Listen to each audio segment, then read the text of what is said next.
Gênesis, capítulo de número 2.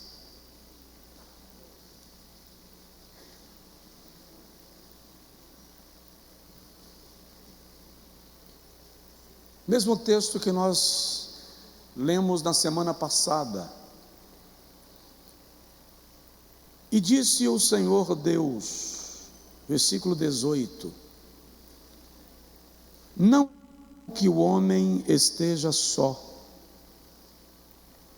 far-lhe-ei uma ajudadora, uma auxiliadora que lhe seja idônea. Havendo, pois, o Senhor Deus formado da terra todo o animal do campo e toda a ave dos céus, os trouxe a Adão, para este ver como lhes chamaria. E tudo o que Adão chamou a toda alma vivente, isso foi o seu nome. E Adão pôs os nomes a todo o gado, e às aves dos céus, e a todo animal do campo. Mas para o homem não se achava ajudadora idônea. Então o Senhor fez cair um sono pesado sobre Adão, e este adormeceu. E tomou uma das suas costelas, e cerrou a carne em seu lugar. E da costela que o Senhor Deus tomou do homem, formou uma mulher e trouxe-a a Adão. E disse Adão: esta é agora osso dos meus ossos, e carne da minha carne.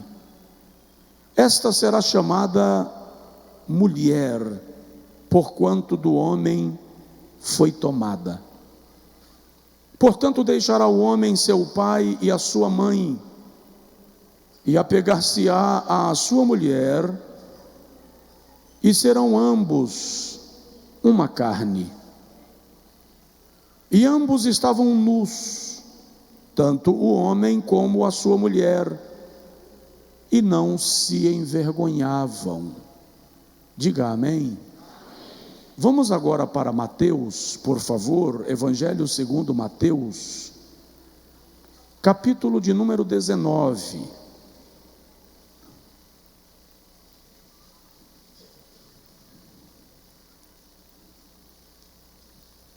Evangelho segundo Mateus, capítulo 19,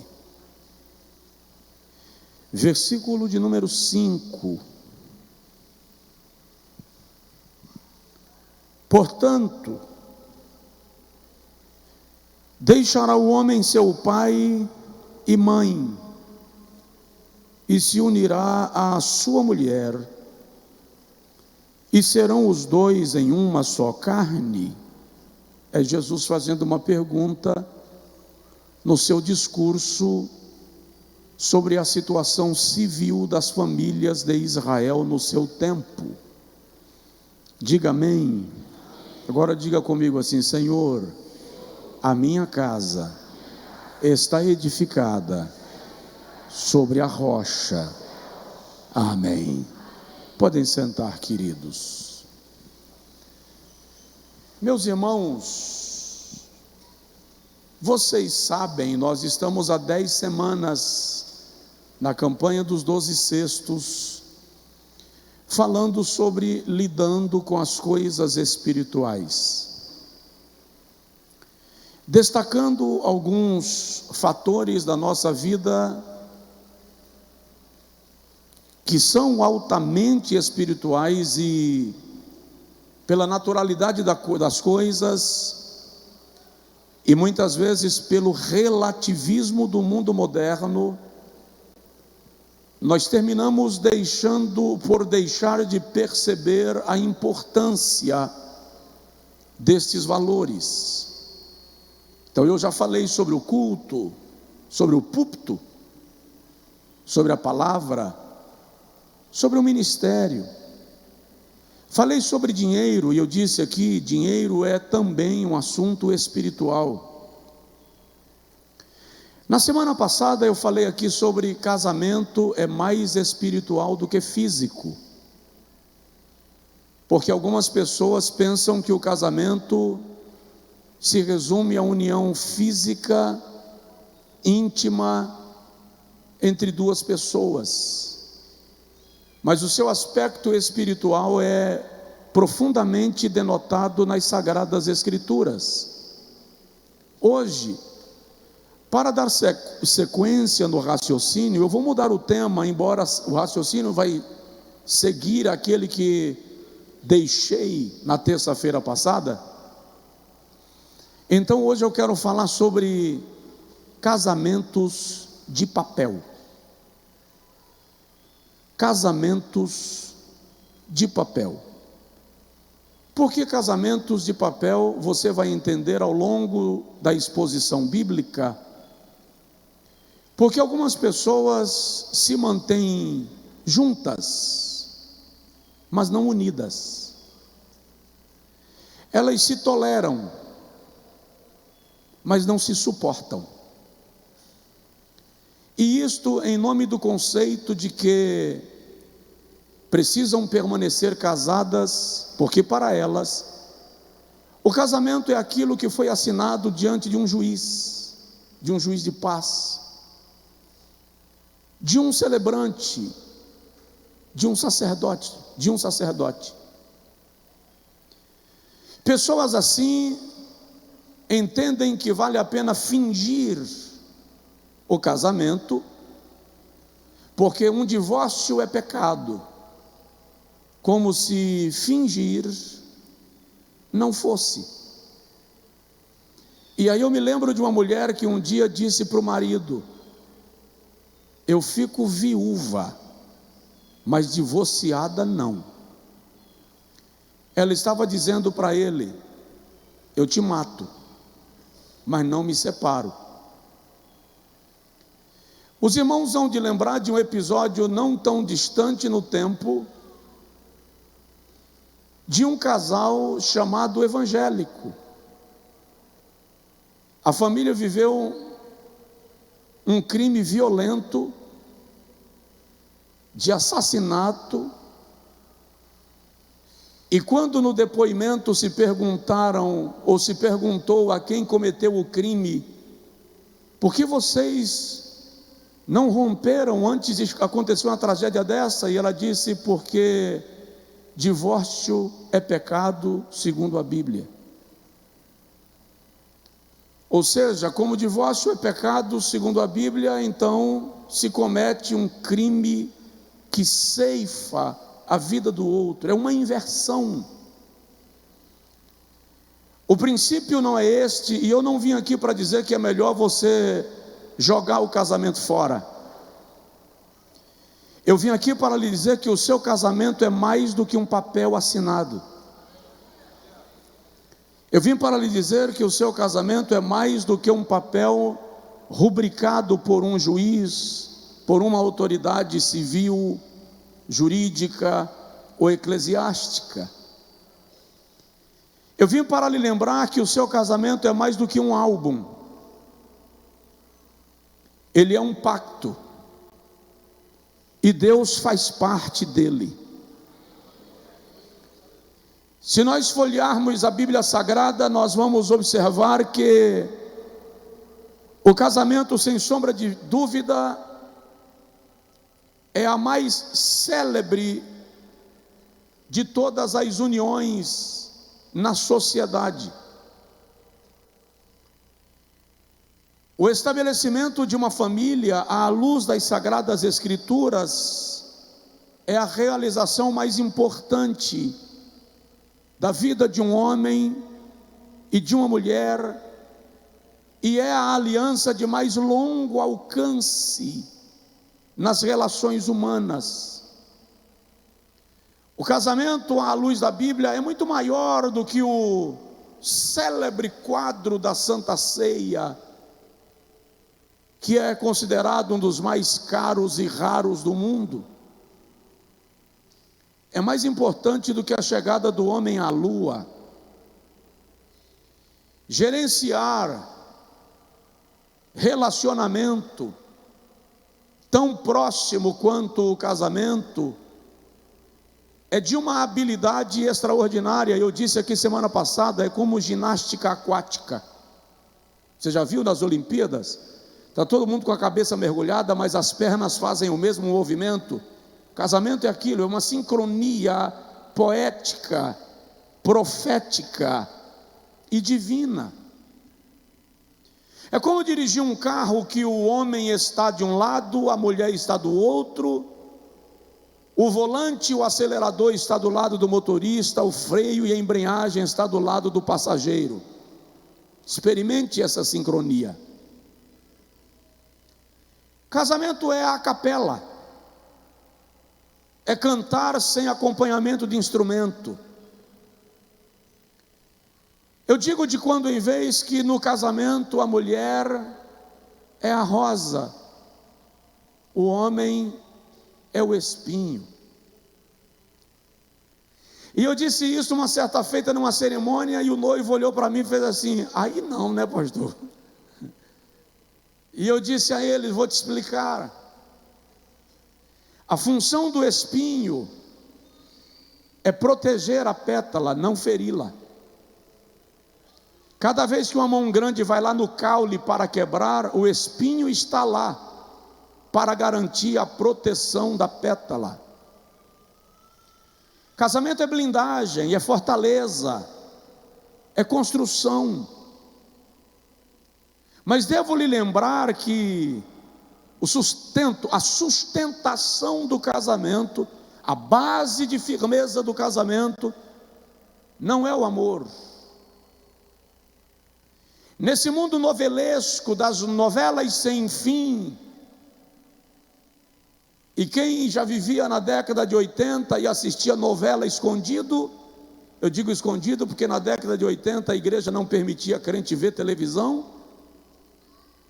mas vai lembrar que sempre as novelas terminavam com uma cena com o par romântico, os protagonistas da trama, normalmente num caminho longo, na frente de uma praia, no pôr do sol, ou numa montanha, e aparecia a palavra fim. Não, casamento não é novelesco. A base do casamento é o compromisso, é o pacto, e não o amor. O amor é a decoração do casamento. Eu não estou dizendo case sem amar. Eu estou dizendo, não argumente comigo que vai acabar o casamento porque não ama. É isso que eu estou dizendo. A base do casamento é a aliança, a decoração do casamento é o amor. O amor é como a decoração interna. Você terminou de construir um casarão, mas você vai chamar alguém que é um designer de interiores para mobiliar a sua casa, para explorar da melhor maneira os espaços internos da casa.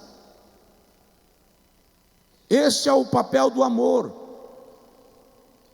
O amor, sim, dá beleza à vida. O amor, sim, aumenta a capacidade de lidar com as adversidades.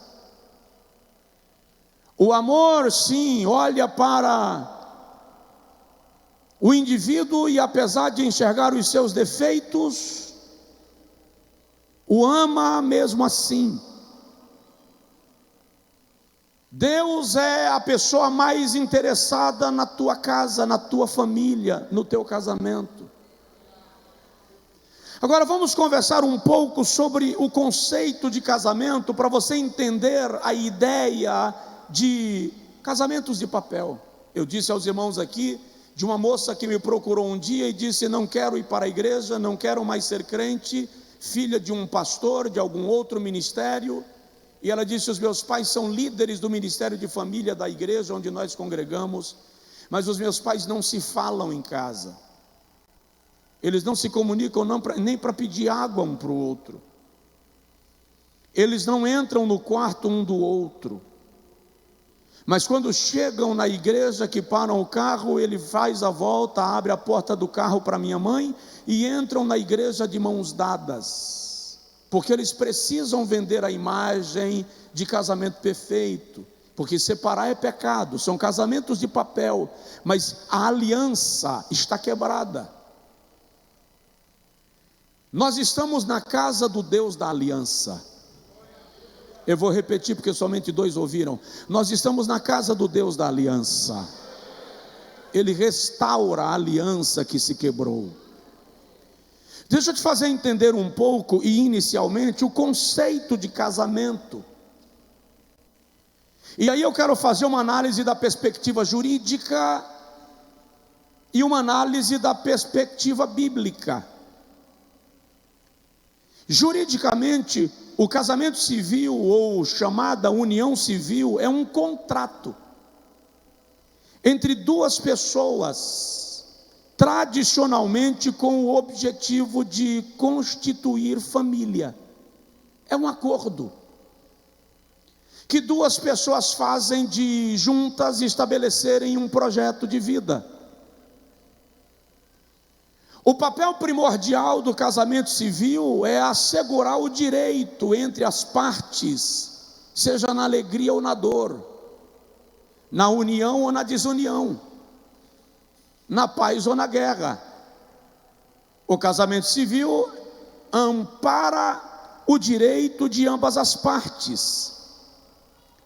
Óbvio que, da perspectiva jurídica, o conceito de casamento varia historicamente de uma cultura para outra, mas até pouco tempo atrás, na maioria dos países, era uma união sancionada entre um homem e uma mulher, com ou sem filhos, mediante a comunhão para a vida e a comunhão de bens. Resumindo juridicamente, isto é casamento. Óbvio que é bom lembrar que até o século XIX, o casamento era visto mais como um acordo comercial ou político, do que uma união entre 2 pessoas. Não se considerava a hipótese de querer ou não querer, de amar ou de não amar. A união se dava para fortalecer reinos, para fortalecer clãs, para fortalecer famílias. O conceito de amor para o casamento passou a existir a partir do final do século XIX, com os contos das 1001 noites. Nos meados do século XX, nos meados dos anos do século XX, surgiram as novelas, os contos de fadas, e aí se passou a enxergar o casamento de uma perspectiva mais romântica. E como ele passou a ser visto de uma perspectiva mais romântica, significa que, se romanticamente eu não estiver satisfeito, eu vou em busca daquilo que me satisfaz. A aliança deixou de ser importante, o propósito perdeu o seu brilho. Do ponto de vista bíblico, que é o ponto de vista que nos interessa nesta noite de maneira mais aprofundada, o casamento é uma instituição divina, conforme se registra nos 2 textos que nós lemos, tanto de Gênesis quanto o texto de Mateus. Deus criou o homem. Quem é homem tem certeza, diz amém. Deus criou o homem e depois criou a mulher, osso do seu osso. É interessante que, conforme registrado na nossa tradução para a língua portuguesa, o texto diz que Deus tirou a costela de Adão, Gênesis 2, 21 e 22. Mas a palavra hebraica utilizada aqui, tomada ao pé da letra, literalmente é a metade de outra pessoa. Dá a entender que Deus não tirou uma costela. Quantas vezes eu me flagrei, e eu era magro que dava dó, então eu ficava contando para ver qual era o lado que tinha uma costela a menos, porque alguém me disse que o homem tinha uma costela a menos de um lado. Na verdade, o conceito hebraico do texto é que ele tirou metade do homem, e dessa metade ele formou a mulher, e complementou a metade que faltava, no sentido de fazer com que Adão e Eva formem um casal, um encaixe perfeito. Este é o conceito bíblico, por isso que Eva foi tomada do lado. Alguém já disse que se Deus tivesse tirado a mulher da cabeça, ela seria a mandatária. Se Deus tivesse tirado-a dos pés, ela estaria sob pisões. E Ele tira do lado justamente para que ela esteja ao lado do homem. Note que no texto que nós lemos, o Senhor diz: não é bom que o homem esteja só. Far-lhe-ei uma auxiliadora, uma ajudadora que lhe seja idônea. A palavra ajudadora e a palavra idônea são a mesma palavra no hebraico. E o conceito desta palavra dá a ideia de ficar à volta, proteger, auxiliar, ajudar ou assistir. É como se Deus estivesse observando Adão, dando nome aos animais, cuidando da criação, executando a gestão de tudo aquilo que o Senhor lhe responsabilizara. E o texto diz assim: e tendo ele dado nomes, capítulo 2 de Gênesis que nós lemos, porém dado nome aos animais e às aves, e diz o texto: e assim foi, porém para o homem não se achava ajudadora idônea. Então Deus olha e diz: ele está só. É como se Deus dissesse: enquanto ele cuida de tudo que eu lhe responsabilizei, quem fica atento à retaguarda dele? Quem fica atento ao entorno dele? Então Deus cria a mulher para ser como que um círculo de proteção em relação ao homem. Por mais que nós homens tenhamos uma certa e orgulhosa dificuldade de assimilar esse conceito. É daí que vem o termo adjutora, que é um segundo termo. Adjutora significa aquela que antecipa, aquela que vai adiante, aquela que percebe. A sua mulher, ou a mulher de modo geral, é dotada de uma capacidade de percepção bem mais aguçada do que o homem. E quer saber? Quer saber se um homem está falando a verdade ou mentindo? Não pergunte a ele se ele está mentindo. Marque uma reunião com ele na presença da mulher dele. E enquanto ele fala, preste atenção nela. Veja como ela reage. Incrivelmente, ela dá alguns toques de olhares, do tipo assim: pega leve, está exagerando, diminui. Por outro lado, à luz do texto, ela é quem percebe o perigo. É por isso, querido, que tem coisas que a sua mulher diz assim: não gostei. E você diz assim: para, mulher, pelo amor de Deus, tu gosta de alguma coisa?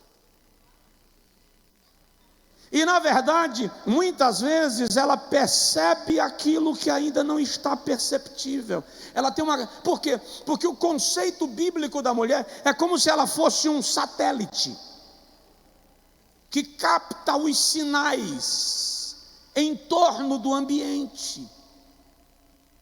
Então Deus cria a mulher para que o plano da constituição da família seja um plano pleno e perfeito. Daí no Novo Testamento o conceito bíblico de casamento ser unidade, ou melhor, unicidade. Qual a diferença de unidade para unicidade? Existem 3 conceitos básicos de relacionamento: união, unidade e unicidade. União é quando um grupo de pessoas comungam da mesma ideia, ainda que divirjam de conceitos, práticas e hábitos, comungam do mesmo ambiente. Unidade é quando 2 pessoas ou mais estabelecem o mesmo propósito. Unicidade é quando 2 pessoas fundem-se em uma. Daí o Senhor Jesus dizer: já não serão 2, mas uma só carne. Olhe para um casal e você vai perceber que, sem ter nenhum grau de parentesco, com o tempo eles começam a desenvolver traços um do outro, começam a parecer um com o outro, porque existe uma fusão, e esta explicação é única, exclusivamente espiritual. Isto é casamento, à luz da Bíblia. Tem alguém aí capaz de dizer amém? Agora vamos perceber o seguinte: à luz da Bíblia Sagrada, é a partir da instituição do casamento que a família é construída. Qual é o conceito de família que nós devemos entender? Aí eu queria fazer uma análise sociológica e bíblica. Vamos perceber que sociologicamente a família na sociedade pós-moderna anda na contramão do ensino bíblico. Para a sociedade moderna, o conceito de família é meramente cultural. Ou seja, nós estamos vivendo na era da família cultural e, portanto, a família pode mudar de acordo com a evolução do ser humano e com o passar dos tempos. Esse é o conceito sociológico. Na concepção moderna, com todas as suas ideologias, uma criança tem uma família, ainda que ela tenha 2 pais e 2 mães. Por mais que essa tendência no mundo seja cada vez maior, e por mais que o mundo assimile cada vez mais o conceito de família cultural, segundo a Bíblia, 2 pessoas do mesmo sexo não formam um casal.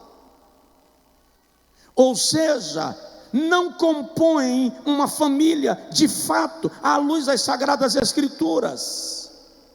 Ainda que isso incomode alguns corações mais sensíveis, biblicamente não existe casamento entre 2 pessoas do mesmo sexo.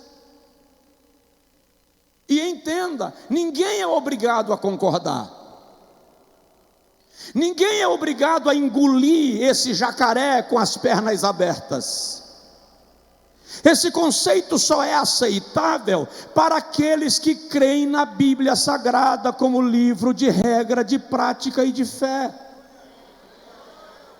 E o grande choque está aí. Eu não tenho que forçar alguém que não crê na Bíblia a aceitar os seus ensinos. E o bom senso e a educação e a formação que alcançamos me diz que eu preciso respeitar aquele que decide viver diferente. Mas eu, que creio na Bíblia como a palavra de Deus, devo entender que este é o fundamento da palavra de Deus. Entende? Não há guerra nisso. Eu não entendo por que a guerra, o confronto e o embate. Eu realmente não entendo. Porque no mundo das ideias, das ideologias, dos conceitos, dos preceitos e dos mandamentos, bem como dos princípios, ninguém é obrigado a viver da forma que não quer e não acredita. Mas a partir do momento que eu acredito na Bíblia Sagrada e quero viver segundo as suas ordenanças, esse é um princípio que não pode ser ignorado. Tem alguém aí que pode dizer um amém?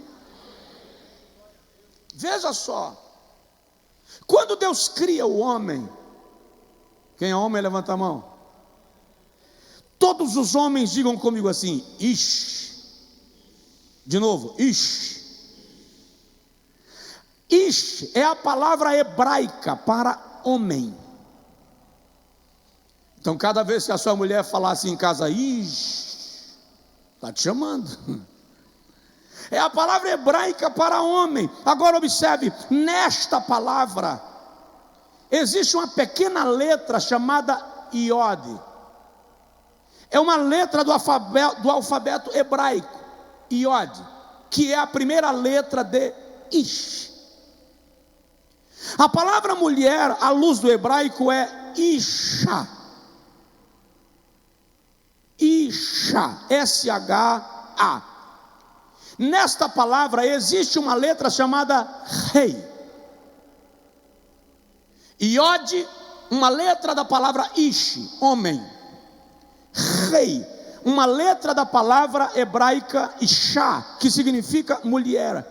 Quando você une essas duas letras, Iod, Rei, você tem a formação da palavra Deus, Jeová, o Criador.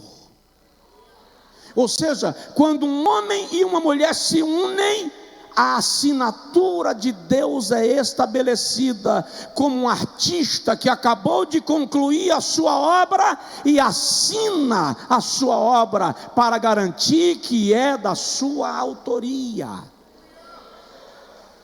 Você me entendeu ou não? O que eu quero dizer com isto é que quando o casamento se estabelece à luz das Sagradas Escrituras, lá está a assinatura de Deus.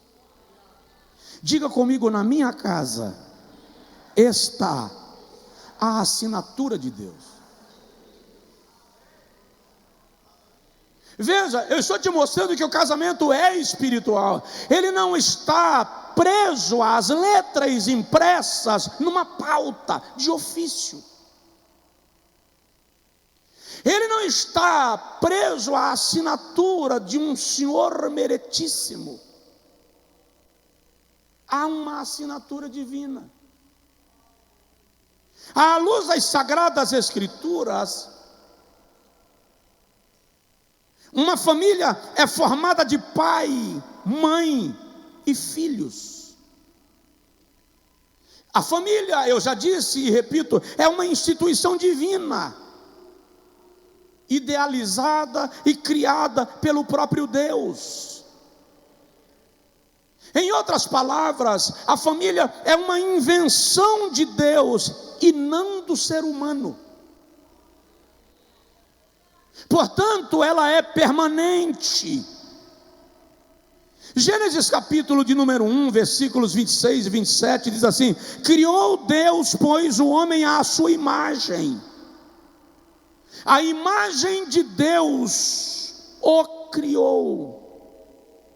Homem e mulher, macho e fêmea, os criou. E disse Deus: sede fecundos, multiplicai-vos.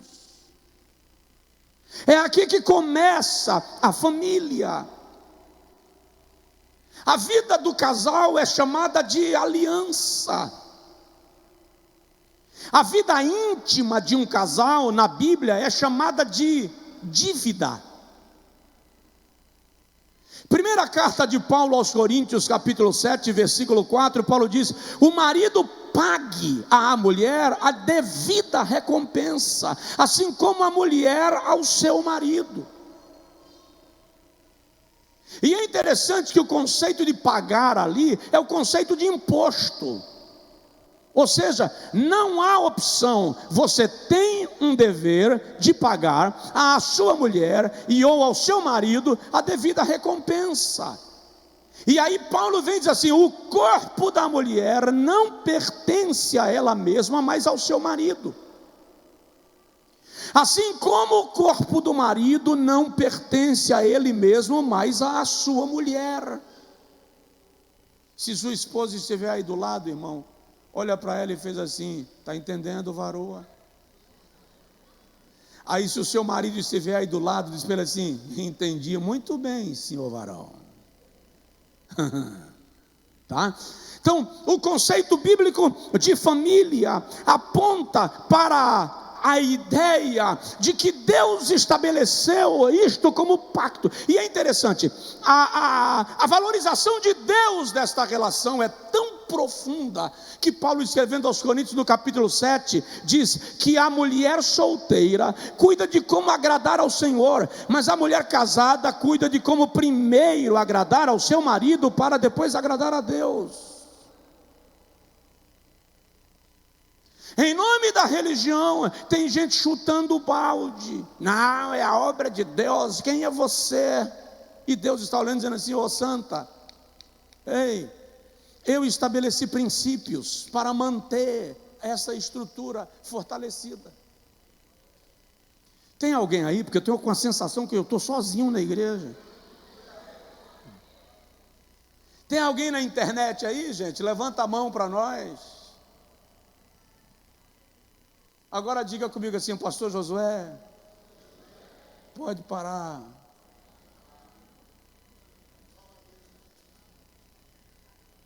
Vamos lá.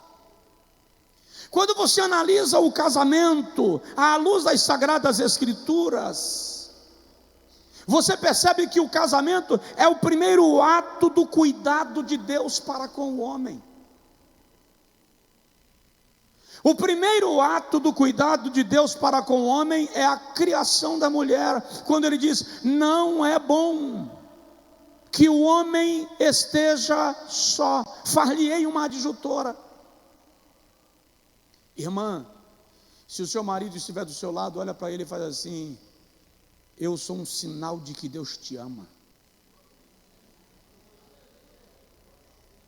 Eu sou um sinal de que Deus te ama. O casamento foi dado para companheirismo, complementação mútua e amorosa do casal. O sábio Salomão diz em Eclesiastes 9:9 assim: goza, aproveita, vive a vida com a mulher que você ama todos os dias desta vida passageira que Deus te deu debaixo do sol. Porque esta é a parte que te cabe nesta vida, pelo trabalho com que você se afadigou debaixo do sol. Então Deus está dizendo: é recompensa, é presente, é privilégio, é dádiva. Ah, alguém ali deu um glória.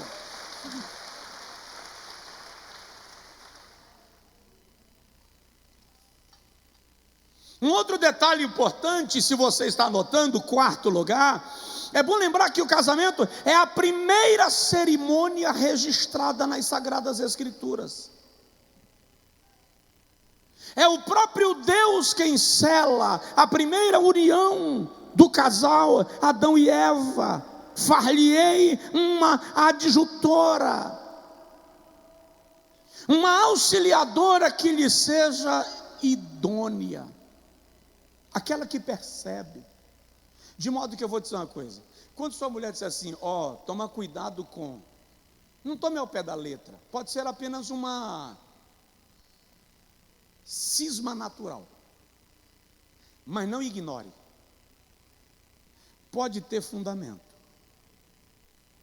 Esteja atento e observe, coloque o pé no freio, vai devagar. Até porque toda mulher, quando você, marido, faz algo que ela diz para não faz, amor, homem, aí você faz, você é o machão. Quando dá errado, o que é que toda mulher diz? Eu te avisei, eu te falei, eu não te disse. Isso aqui está escrito, como diz o filme, está escrito nas estrelas. Então, o Senhor é quem faz a primeira cerimônia. Quinto lugar, o primeiro milagre de Jesus foi realizado numa festa de casamento. Ele poderia fazer do seu primeiro milagre a ressurreição de alguém. Já começaria em alto estilo. Ele poderia ter começado o seu ministério pulando do monte, como Satanás sugeriu. Ele poderia ter pulado do pináculo do templo para os anjos lhe sustentarem e toda a terra creria nele, mas ele escolhe uma festa de casamento para começar o seu ministério. Provoca a pessoa que está do seu lado e diz para ele assim: é na tua casa que Jesus vai desenvolver um ministério.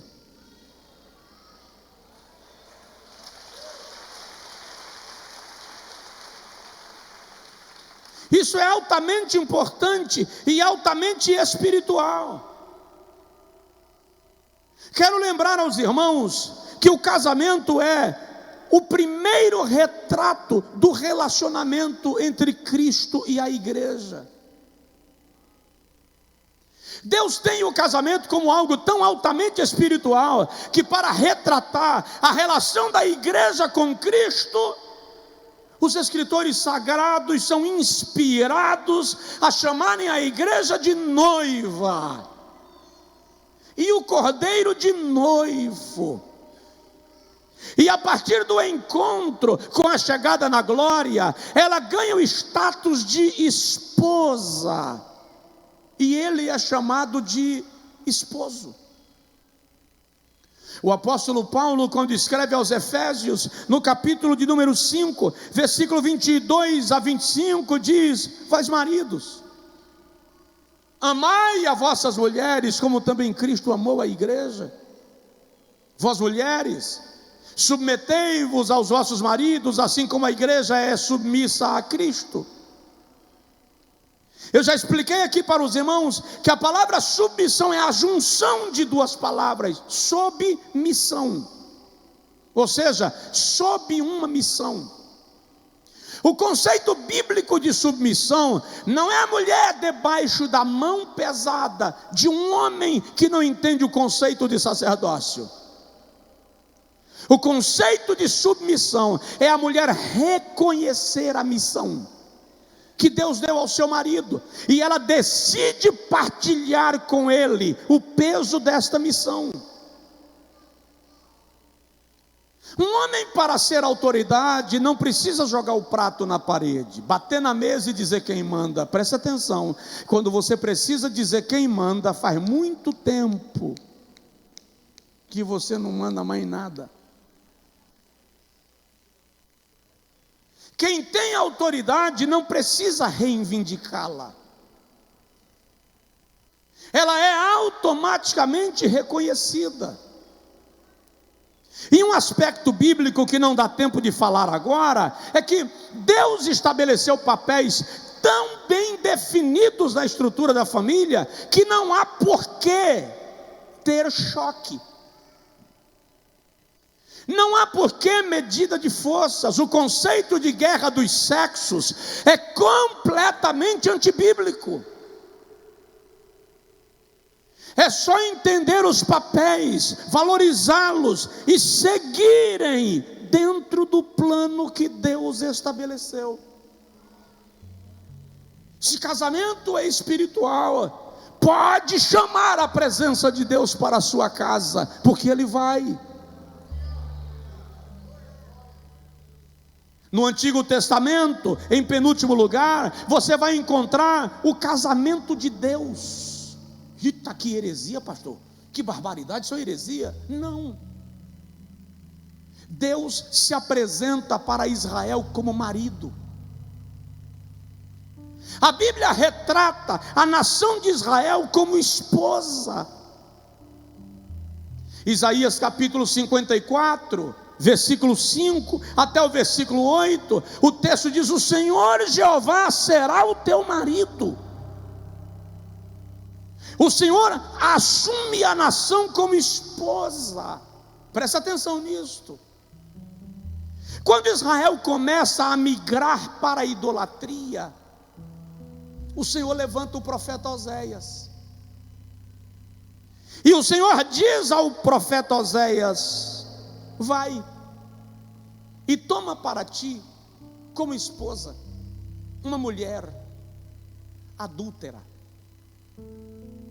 E Oséias vai e toma para si uma mulher adúltera. É Deus dizendo que Israel, apesar de ter um histórico de idolatria, ele decidiu receber a nação como sua nação e fazer uma aliança com ela. No texto de Oséias, essa mulher volta para a prostituição, e lá ela fica grávida de um dos seus amantes. E o Senhor diz a Oséias: vai lá e busca ela de volta, traze-a para a tua casa e ama-a. Isso era Deus dizendo para Israel. Oséias está ali fazendo o papel de Deus. Aquela mulher é a figura da nação. É Deus dizendo: vocês pecam, se desviam, vão para a idolatria, e ainda assim eu quero vocês de volta. É tanto que no profeta Oséias, capítulo 4, o Senhor diz assim: quando Israel ainda era menino, eu o amei e o atraí com as cordas do meu amor.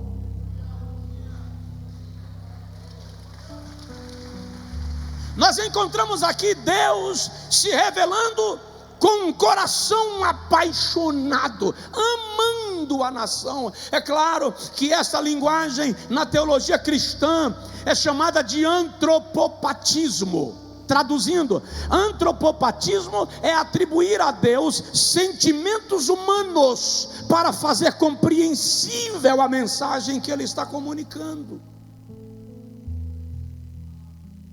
Deus, vou usar essa expressão, o marido traído,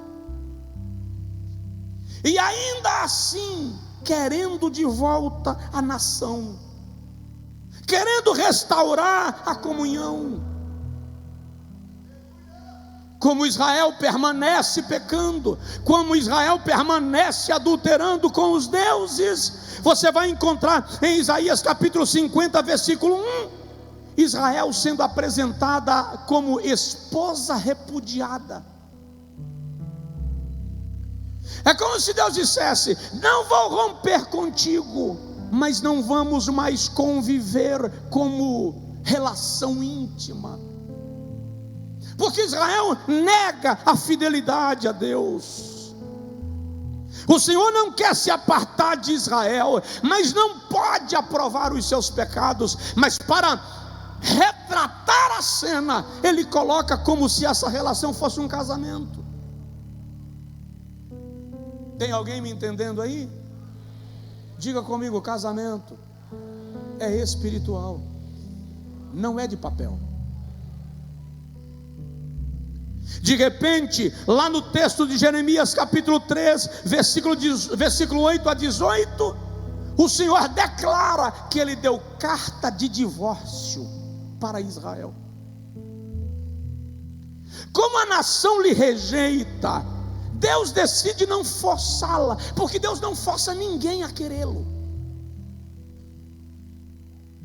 O casamento não é forçado, é preciso que os corações desejem mantê-lo, restaurá-lo. E presta atenção: apesar da gravidade da crise, apesar da profundidade do declive e do vale, Deus está contando apenas com o teu coração, dizendo: Senhor, eu entendi a tua participação no processo, e eu quero que o Senhor entre na minha casa e faça um milagre de transformação de água em vinho. E eu lhe digo: Ele faz. Ele faz. É preciso, portanto, entender: quem está aqui no templo, quem está em casa, no campus online, o casamento é tão espiritual que Deus retrata a sua relação com Israel como um casamento, e Jesus retrata a sua relação com a igreja como um casamento. Valoriza isso. Eu sei que há circunstâncias difíceis E há casos que a reconstrução é tão grave que é mais difícil do que levantar as muralhas de Jerusalém. Mas Neemias conseguiu. Deixa Deus entrar na sua vida. Deixa eu terminar falando de duas coisas que julgo importantes. Uma delas está em Mateus capítulo 19, quando Jesus usa um trocadilho, e a maioria dos intérpretes da língua portuguesa não fazem menção disso.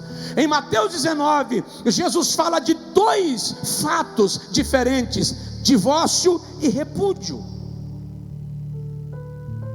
E aqui eu preciso beliscar alguns. Tem gente dentro da igreja que não está vivendo divórcio, porque afinal de contas, divórcio é pecado, mas está vivendo em repúdio.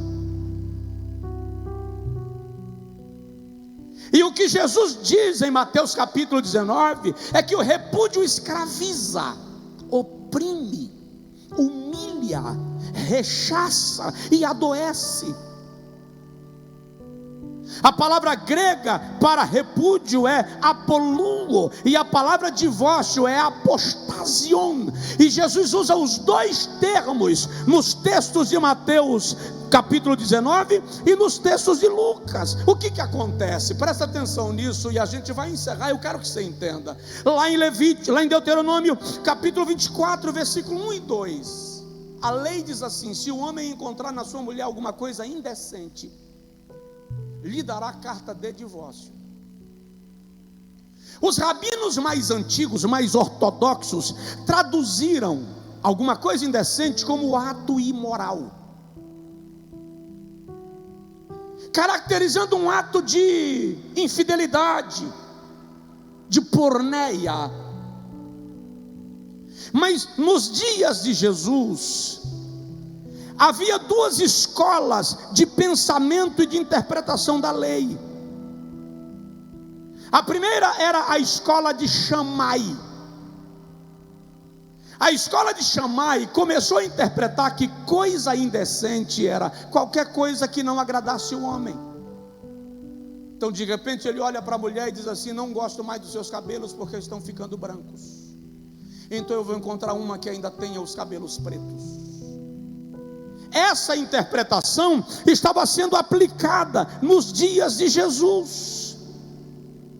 E havia a outra escola chamada escola de Hillel, que fazia a interpretação ao pé da letra. Qual é o propósito de Jesus em Mateus 19? Não há polêmica. As pessoas ficam polemizando, eu não sei para quê, qual é o gosto da polêmica. Não tem polêmica. Jesus está condenando a poligamia. Porque o que estava acontecendo? Divorciar nos dias de Jesus já era caro. Estou dizendo já era caro porque hoje é caro, mas nos dias de Jesus já era caro.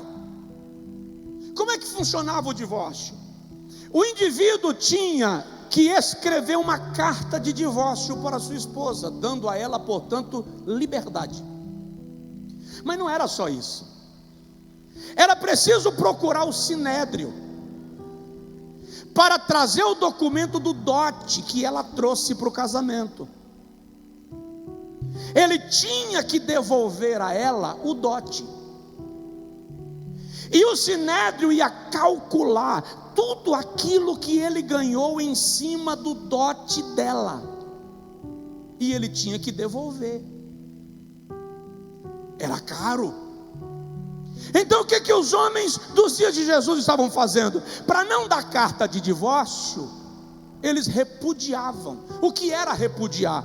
Repudiar era chegar para a mulher e dizer assim: ó, não lhe quero mais, já encontrei uma que tem o que eu gosto, você vai morar naquela casinha ali do canto, lá do terreno, fica lá, porque a casa aqui eu vou colocar a nova mulher. Então o camarada começava a acumular relações repudiadas, e ele ia vivendo com quem ele queria.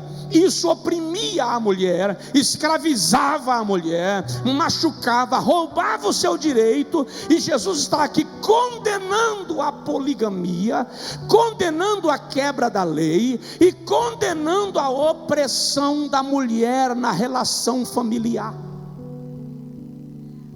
Depois alguém vem me dizer que a Bíblia é machista. Uma moça feminista veio me dizer um tempo desse atrás: a Bíblia é machista. Eu disse: você não lê a Bíblia, filha? Você não sabe ler a Bíblia? Machista era a cultura grega que esse mundo moderno admira. Mas na Grécia Antiga, quando um homem morria, a mulher dele era sepultada viva do lado dele, por ser considerada propriedade exclusiva do marido. E isso é machismo. Na Roma Antiga, os homens se encontravam nos banhos públicos para se relacionarem intimamente, porque a mulher servia apenas para a procriação. Isso sim é machismo. A Bíblia Sagrada, a Bíblia chama a mulher de coroa. A Bíblia diz que a mulher deve ser tratada com honra, como o vaso mais frágil. A Bíblia diz que o marido deve amar a sua mulher. Se isso é machismo, queridão, me ensina o conceito, porque eu não conheço. Mas observe que o que Jesus está condenando em Mateus 19 é exatamente, aqui eu tenho que dizer, é exatamente o que muitos crentes estão fazendo. O que Jesus está condenando em Mateus 19 é exatamente o que muitos líderes estão fazendo, vivendo repudiados, em nome de vender a imagem. Se apresentam como se tudo estivesse bem, mas a casa está um pé de guerra. Não há comunhão, não há relacionamento, não se comunicam. Eu venho nesta noite declarar em nome de Jesus, sem falar língua estranha, que o Senhor quer entrar na tua casa, quebrar a barreira, restaurar a comunhão, transformar a tua vida em milagre e fazer de você o testemunho vivo de um Deus que pode restaurar a família do homem e da mulher. Só quem pode crer, diga glória a Deus.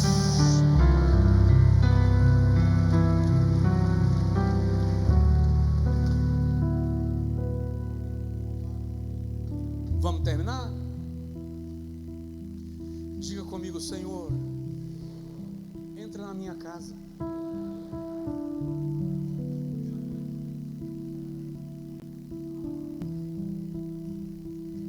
Eu estava observando na Bíblia, iria falar disso e não vou deixar para pregar sobre isso um dia desses.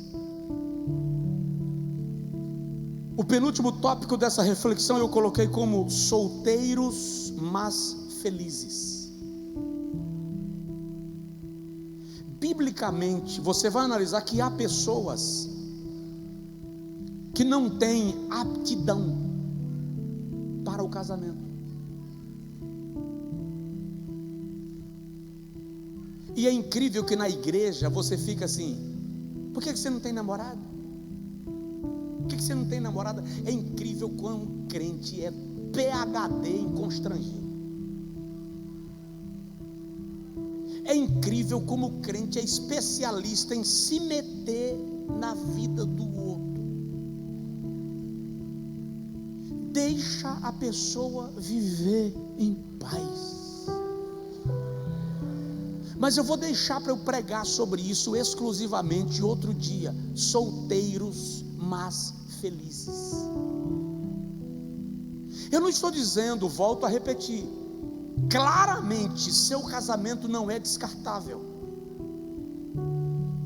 Claramente seu casamento é espiritual. Claramente há pessoas que estão bem sem precisar compartilhar a vida com alguém no âmbito do casamento. Só para você não ficar aí mastigando. Tem gente olhando para mim dizendo assim: pastor, me faz entender. Mateus capítulo 19, versículo de número 12. Até para ninguém cortar minha mensagem ali, não fazer uma distorção do que eu estou pregando, que hoje tem isso, né, irmão? Uma frase solta, uma confusão armada. Porque há eunucos, versículo 12, que assim nasceram do ventre da mãe. E há eunucos que foram castrados pelos homens. E há eunucos que se castraram a si mesmos por causa do reino dos céus. Quem pode receber isto, receba. Jesus está dizendo, não é obrigado, mas quem pode receber isso, receba. O que ele está dizendo? Há pessoas que se dedicaram desde o ventre exclusivamente para Deus, nasceram assim, sem aptidão para a vida conjugal. Não é questão de opção sexual, é estilo de vida. Jesus diz, nasceram assim, são assim.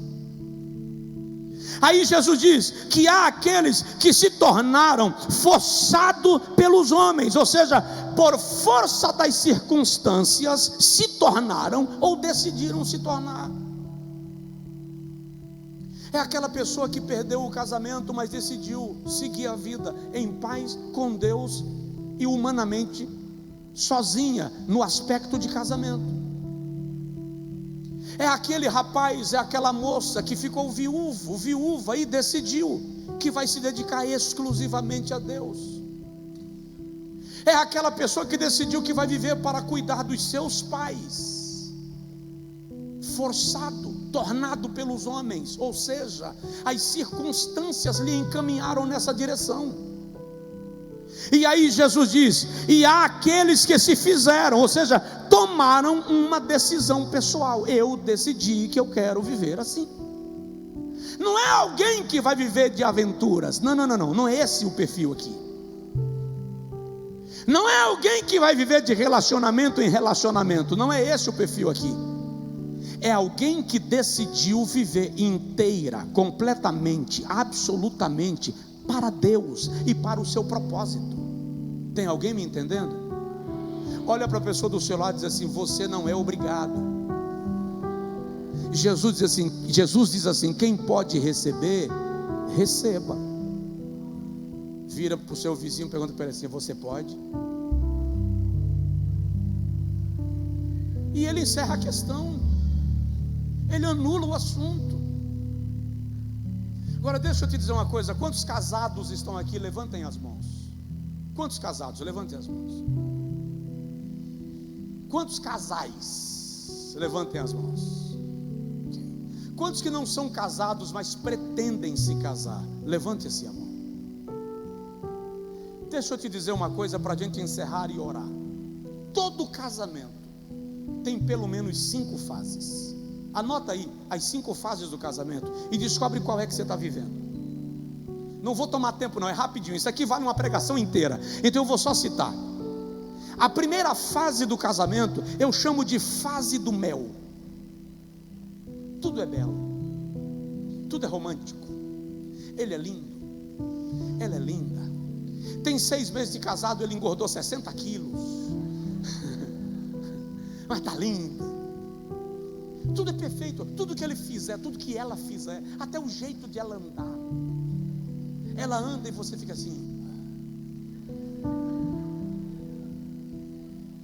Ele anda desengonçado e ela olha e fala assim, é o andar de um guerreiro.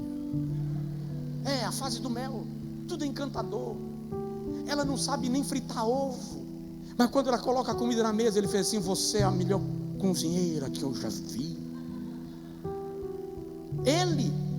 Ele não sabe se arrumar, mas ela olha para ele e diz, você devia desfilar nas passarelas de Milão. Fase do mel. Tudo está lindo, maravilhoso, encantador. Ela está lavando os pratos, ele encosta e começa a secar, enxugar os pratos. Ela está varrendo a casa, ele pega um balde, coloca o pano com água e vai passar pano na casa. Ela olha e diz assim, não, Deus me deu mais do que eu pedi. Isso não é um homem, isso é um anjo. Ele olha para ela e fala assim, Jesus, eu te pedi uma esposa, mas o Senhor me deu uma estrela. Aleluia. Aí vem a segunda fase, a fase do sal. Todo casamento vai ter a fase do sal. É quando vamos trabalhar. Peraí, vamos botar o pé no chão. O que nós vamos construir? Nós vamos trabalhar, fazer planos, angariar juntos, crescerem juntos, abrir a loja juntos, abrir o escritório juntos, abrir a empresa juntos. Se eu puder trabalhar com você, minha filha, eu vou trabalhar com você, porque tem coisa mais maravilhosa do que eu sentar na minha mesa e olhar para o outro lado da sala e você está sentada na outra mesa. Isso é espetacular. O dinheiro é dividido, não tem essa preocupação de que o dinheiro é meu, o dinheiro é teu. Eles estão vivendo na fase do sal, ou seja, a ideia é de crescerem juntos, porque já diz um escritor de um best-seller: casais inteligentes enriquecem juntos. Você está em que fase? Aí vem a terceira, a fase do vinagre. É quando as coisas azedam, as diferenças aparecem. No dia da TPM, ele fala alguma coisa, ela vai dizer. Aí ele olha e diz assim: essa eu não conhecia. Ele está assistindo o jogo do Bahia e do Vitória, e ela está passando na frente da televisão para chamar atenção. Aí quando ela passa a terceira vez, ele...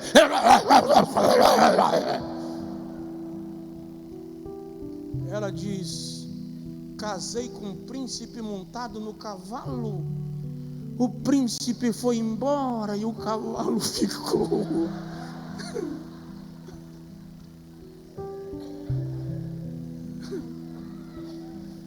É a fase do vinagre.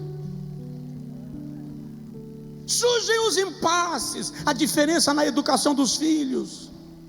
Eu quero que chame Antônio, ela diz: eu quero que se chame o nome do meu avô Ambrósio. Ele diz: eu quero que seja o nome da minha avó Laodiceia. Ela diz: nada disso, isso não é nome de gente para colocar. Hoje o nome da menina vai ser... Tudo azeda. Fica um dia bicudo, na raiva, vai dormir um para o lado do outro, um coloca o colchão do lado da cama, deita no chão para não deitar na cama.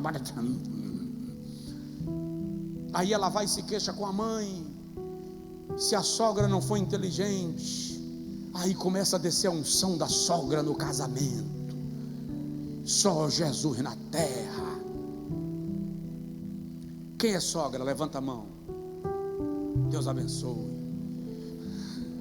Deixa eu falar um negócio para as senhoras. Sogra não tem problema com genro. Raramente você vai encontrar uma sogra tendo problema com o genro, só se o genro for um mala sem alça, um atribulado. Porque normalmente sogra bajula genro. Por quê? Porque a sogra olha para o genro e diz assim: é mais um filho que Deus me deu. É assim ou não é, irmão? A mesma sogra olha para a nora e faz assim: veio tomar meu filho. Aí, irmão, ela chega e diz assim: meu filho gosta do feijão cozido assim. Ele prefere que a calça dele seja passada com vinho, sem vinho. Aí, Jesus. É a fase do vinagre. Aí vem a quarta fase do casamento. A primeira é a fase do mel, a segunda a fase do sal, a terceira a fase do vinagre, a quarta a fase do azeite.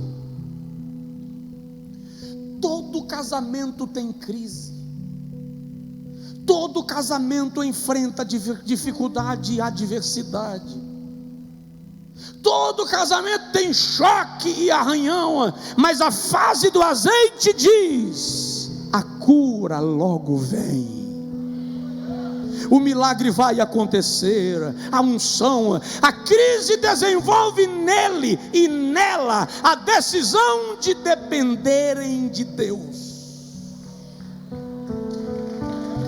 É o momento que ela diz: estou em crise, mas eu preciso que Deus me dirija. É o momento que ele diz: está insuportável, mas eu vou conversar com Deus acerca disso. E aí maridos, muitas vezes carnais, entram num nível de espiritualidade extraordinário, porque o azeite está descendo para trazer cura.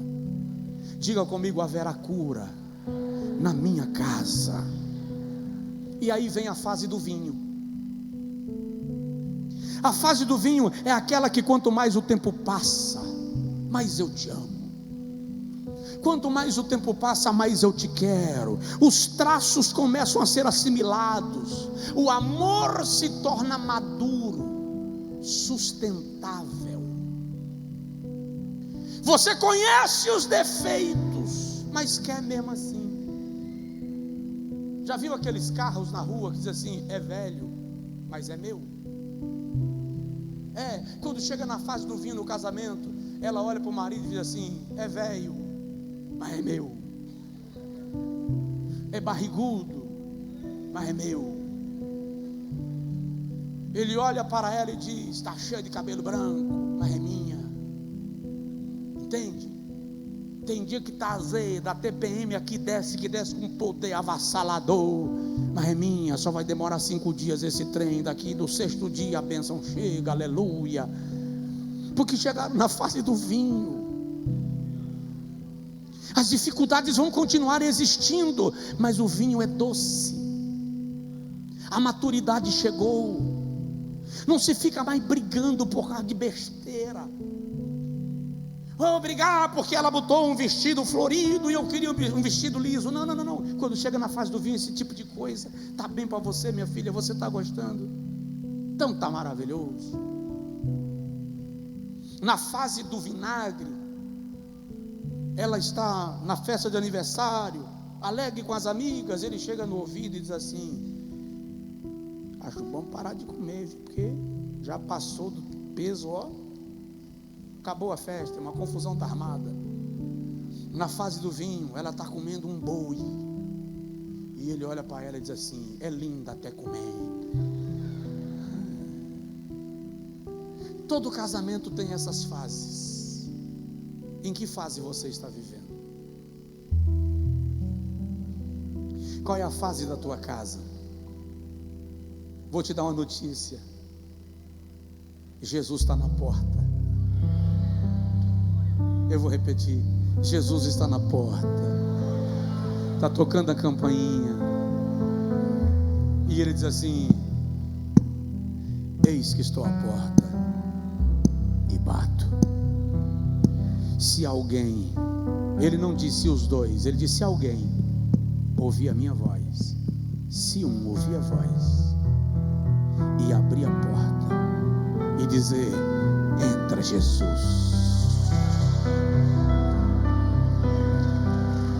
Oh, Ramanchora Madagalevasu. Eu entrarei em sua casa,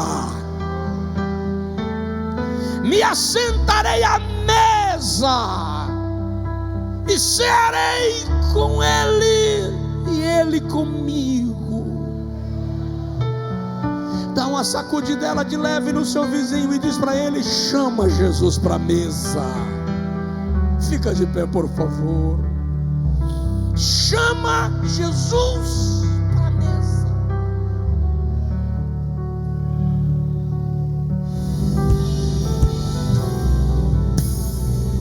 Ele vai entrar. Eu quero orar com você. Senhor, nesta noite eu quero dar ordem em nome de Jesus Cristo, de que muralhas sejam derribadas, sejam elas de ordem espiritual, intelectual e teológica. Nós estamos clamando agora um milagre sobre cada família, sobre cada casa.